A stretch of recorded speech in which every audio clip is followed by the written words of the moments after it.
Great. So before we introduce the speaker, we have a 2-minute clip that's going to come. So Pratik, can we have the clip?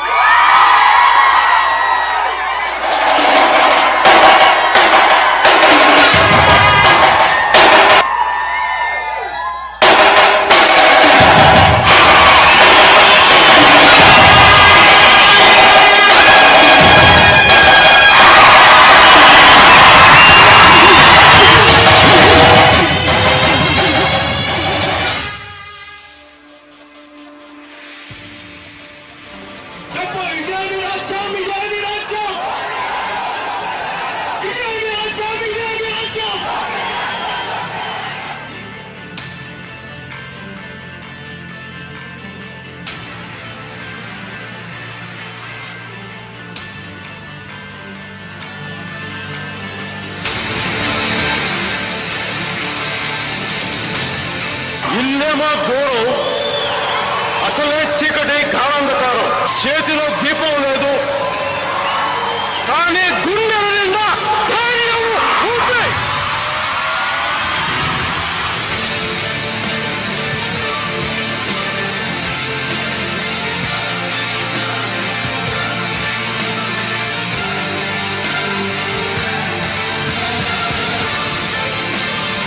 నేను ఈ రోజున రాష్ట్ర ప్రభుత్వాలు కానీ కేంద్ర ప్రభుత్వాలు కానీ అడిగేది, ఒక క్రానిక్ గా ఒక ప్రాంతం వేలాది మంది దశాబ్దాలుగా చనిపోతున్నప్పుడు ఇది ఏ ఒక్క ప్రజాప్రతినిధి దృష్టికి ఎందుకు వెళ్లలేదు?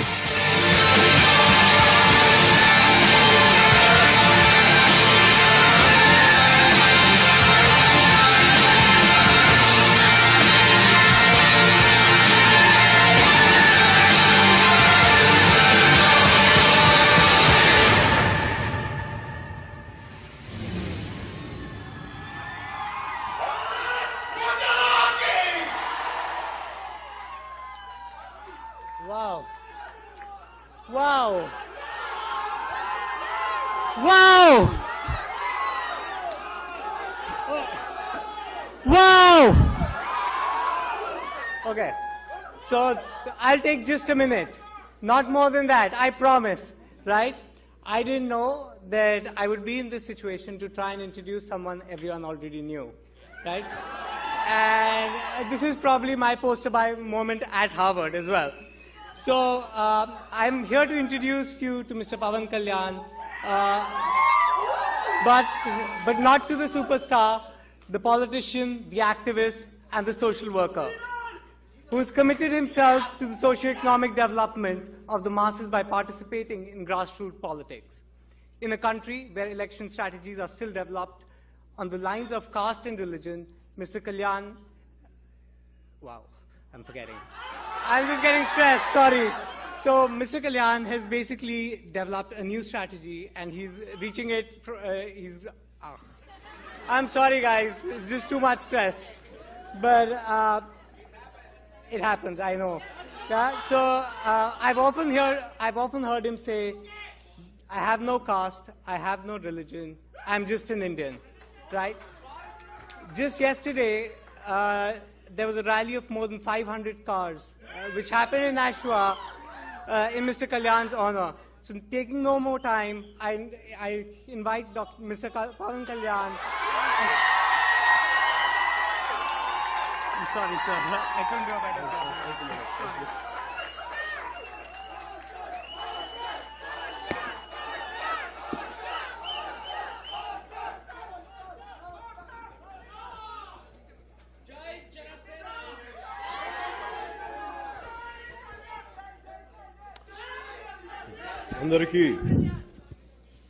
అందరికీ నా హృదయపూర్వక నమస్కారాలు. I bow and pay my heartfelt respects to the divinity within each one of you.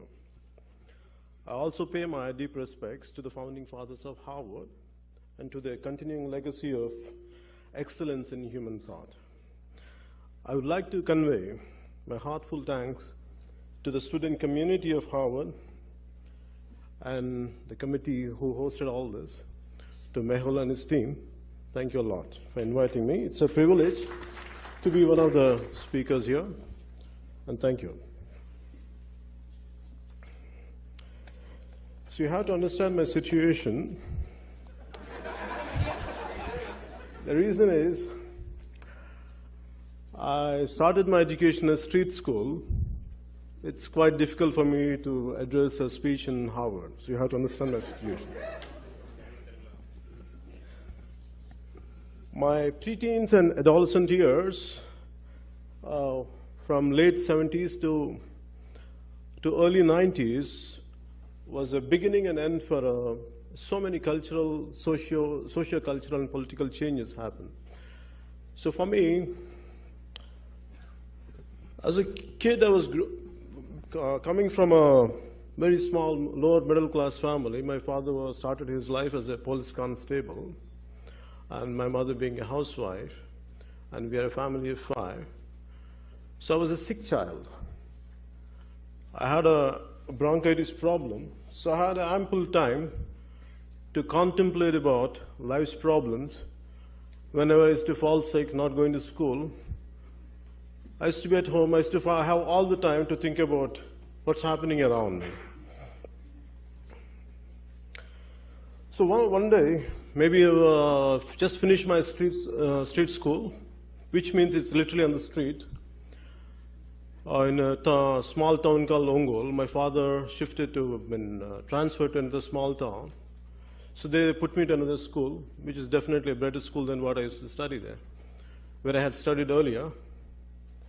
So in that school, one day we had a lesson. My teacher was telling about, in the class, the lesson's name is Ma Badi. It means our school. The lesson explains how beautiful our school is and what kind of school it is. And we have such beautiful trees. We have a huge playground. And we have a lot of things to play. We have a beautiful library. We have this kind of books. So it goes on, goes on.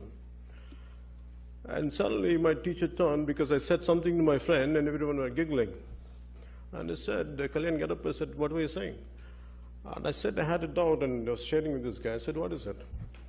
I said, our school doesn't have a playground and we don't have books and we don't have any trees. And for me, what the teacher did, she told me to get up, and she gave me the beating of my life. Till now, I could never forget that. Because for me, the first time I realized in my life what had been written in the books, what had been said in the in spoken word, and the reality are two different things. So for me, that has become a lifetime obsession to see the gap between what has been said and what has been done. That has become a lifetime obsession. So till now, my obsession is, even in the political manifesto, it's still not manifest. What they promise and what they deliver are two different things.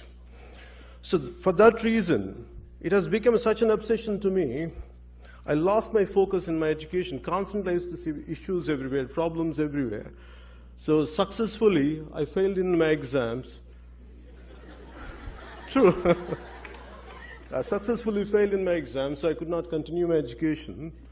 So I had to stop. So one day, the reason was, I was so stressed out, and everyone, all my friends were going to in universities in America, and they were doing good things. And here I've been failing. I failed in 10th grade, I failed in 11th grade, I failed in 12th grade. I was consistently I was failing. I went into some kind of depression, and I wanted to commit suicide. Because for me, it was such a painful situation. Here, I could see pain and problems everywhere, and my focus is not on the education, on the social ills. So I thought of committing suicide. My brother, I think most of you know that my brother is also an actor. And he had a licensed pistol. Yeah. So I thought of taking his pistol. I want to kill myself for the humiliation, I'm not able to live up what my promise, what my parents had taught of me to become something. There was a pain I had. So luckily I said to one of my family members, and they hold me somewhere, they counseled me, and they somehow, I could not go ahead with that. And later I had given up my education, and somehow I started doing whatever I could do. Maybe I was experimenting with my life after that. I went into a different kind of education. I mean, I did my computers, and I went into yoga. I did a lot of martial arts and everything. I was continuing like that. For me, as we all know that, every individual is a product of his time and environment. This was my environment. I grew up. So finally, what annoyed me or what irritated me was to come into politics after being an actor. For me, to get into acting in the first place, I was not at all interested in acting. I wanted to be a yogi. And because for me, I wanted to be away from this materialistic life. I was deeply in yoga. I was doing a lot of meditations for a few hours. And I used to give a lot of nice spiritual lectures to everyone in my family. Yeah. So one day my brother was quite a hard worker, and he used to work day and night. He used to come home completely tired. Here I said, I used to tell him what life is all about, how we should be detached. One day he was so irritated with me, and he said, "Idiot." Yeah, he called me idiot. "Whatever you say, I agree with you. Can you be the same guy and same person, even after being something, after creating something, after getting to something, make something concrete, and achieving something? Could you be the same thing?" Then I listened to you, I said. And that was an awakening to me. So it took me some time. Now suddenly life is right in front of me. I don't know this. I missed my education. I missed everything possible. The only opportunity I had was acting. And you have to understand me, I'm quite shy. And even now, if I have to go to shoot, I will never go straight. I always say, go like this, go. I go from a corner and go, and secretly, like first shot, I get into in a discreet manner. Then I feel comfortable. So imagine my plight. When I had started, I was shy, and finally, out of necessity, I had to come out of my own shackles. So what I did, finally after becoming an actor, what my whole passion was, all through my childhood, I was studying society. I was studying things around me. At one point of time in my childhood, because before I was consistently, the reasons why I was failing was, I could see a lot of issues, a lot of injustice happening around me. I wanted to get into some kind of extremist outfits like Naxalites and all. My brother was very worried about my future. He doesn't know how to control me. He thought if I would buy him a gun, maybe he will confine himself not to go into this kind of extremist outfits. But my problem was not about extremity, not about getting into Naxalites or radicals. For me, my problem was how to address these issues.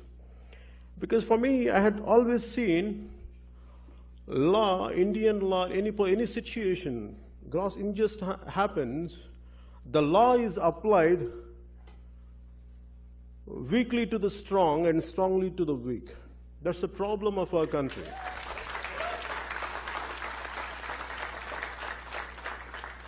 So for me, somehow I was very upset.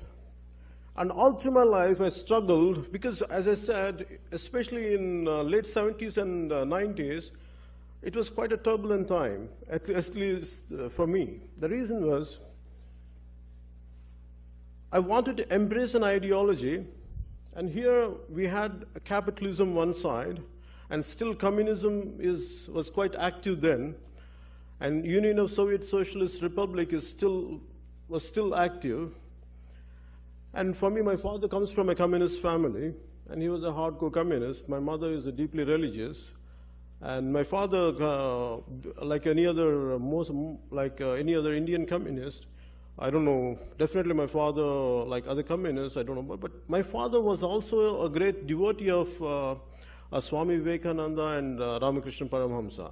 So the contrast of communism and Swami Vivekananda teachings used to be right in my home. It used to be quite confusing for me. So I don't know which one to embrace. So I was to wonder what kind of ideology is needed for me to go ahead and to go ahead. That I had these problems. So for me, as I was going ahead, after I had become an actor, and finally I thought I could not do all this, so let me at least in my films, let me project what I have, what I feel about society. So once in a while, when I get an opportunity, I used to convey it through my films and songs that for an extent, but it did not give me enough satisfaction. Always I used to feel short of something, I used to feel irritated with me, and I tried different aspects of filmmaking, but nothing could give me the complete satisfaction. So always there used to be some kind of, I used to fall short. So for me, when I had been noticing so many things like the political situation happening around me, the one particular situation was, what hurts me is the divisiveness of our country. For me, Nani Palkiwala, the eminent lawyer who passed away, he's a great role model for me. I keep admiring him a lot. He says, we have Maharashtrians, we have Andhras, we have Tamilians, we have Hindus, we have Muslims, we have every kind of sect except Indians. For me, our society has divided into so many verticals. For me, this divisiveness is to always worry me. And two qualities really propelled me to get into politics was, one is the passiveness of our country, passiveness of Indian society, and the divisiveness of Indian society. For me, the divisiveness I had seen right from my childhood. My father, being a government employee, he used to go from place to place. For me, always for every 2 years, I have to get into a new school and a new neighborhood and with new group of friends. For me, the difference is, you have to get into a new school, and suddenly my language used to change because I was previously in some other place. So my language, my dialect used to change. So people used to see me like an outsider. The only difference is the Telugu, the same Telugu I'm talking about, it's not even another language, the same Telugu for 100 kilometers, the dialect changes, and people used to see me as an outsider. So they could never embrace me completely. So that used to confuse me, that used to make me ponder why. In the same way, I had seen the passive attitude once in my childhood when I was in 7th grade. My sister was she's around 16, 17 then, she used to go to a dance school. And my father being a policeman, and my sister went for a dance class one evening, and she came back crying. What exactly happened was, a local thug caught hold of her hand, he was dragging her, like he was taking her away. And so many people were just blindly looking at it, no one had moved, not even an inch. And finally something happened, she had to rescue herself, and she came back crying, and she came back home running. For me at that age, I was filled with rage, I want to kill that guy. It was mad for me, I went mad. My anger was, it is not about the thug. Thugs can always be handled. The problem was the people around who are passive. They don't have the guts to do anything. For me, that has become a thought, why? What exactly happened to them? How come they can't move? And that has become understood. People are damn scared in our society because of the corrupt political system and corrupt group of political class, and the law works only to the influential people and only to the powerful people. So that's the reason, that's what happened to me. That's why our society has become passive. For me, that was the reason. I had seen the same attitude was getting multiplied every day and every day. So the reason, after some time, being an actor, I realized the way our state has been divided, and for me it was a very painful situation, not about the state division, the issue, the way government handled, the parties handled, They took care of the issue. They kept the issue for 17 years. They kept the issue like in cold storage. And one fine day they had woken up, and they broke the state in 12 hours. The kind of problems what still we are unfolding here in both the states is mindless division, in spite of without any thought process. That's what had really irritated me and really annoyed me. The problem is, it is governments without any thought, they can do anything they want without any thought, without any forethought, without any proper exercising. That has created a lot of problems. For me, the divisiveness is always a problem. Imagine in one country, we speak one language, suddenly same Telugu-speaking communities has become bitter. There's a lot of hostility between both the regions. That created a deep pain in me, because being a lover of my country, being the lover of my nation, being madly in love with my nation, that gave me a deep pain. So for me, that particular day, I don't know what to do. And previously, I had went into politics to support my brother, but I had given up after some time. And the only thought was, I want to unveil the truth. I want to show the problem what exactly, the way it should be, the way to look at it. The reason why I came into politics was, the issue, I don't have any problem. The what exactly happening, because my generation doesn't know what exactly happened. It is the problem of 60s politicians and 70s politicians and 80s and 90s, the successive political class made mistakes, and the future generations has to pay the price for the mistakes of the earlier generations and earlier political class. That's what really gave me pain. So that's the reason what made me to come into politics. And for me, the problem here is I don't have much time to communicate to you. Maybe tomorrow I'll communicate to you. The only thing is, I can tell you, time is too short, so I'll give you one few parting lines. I love our country. I want India to be culturally, though we are different communities, we should be as one no matter what we do. We have to be culturally, really, India has to integrate. Janasena stands for cultural integration of India. The parting words would be, I want to say, in Telugu they say, "Ye desam egina indu kalidina pogadarani talli bhumi bharatanu." Whichever country you go, wherever you step into, without praising your motherland, never get to. So I want to say, Bharat Mata Ki Jai.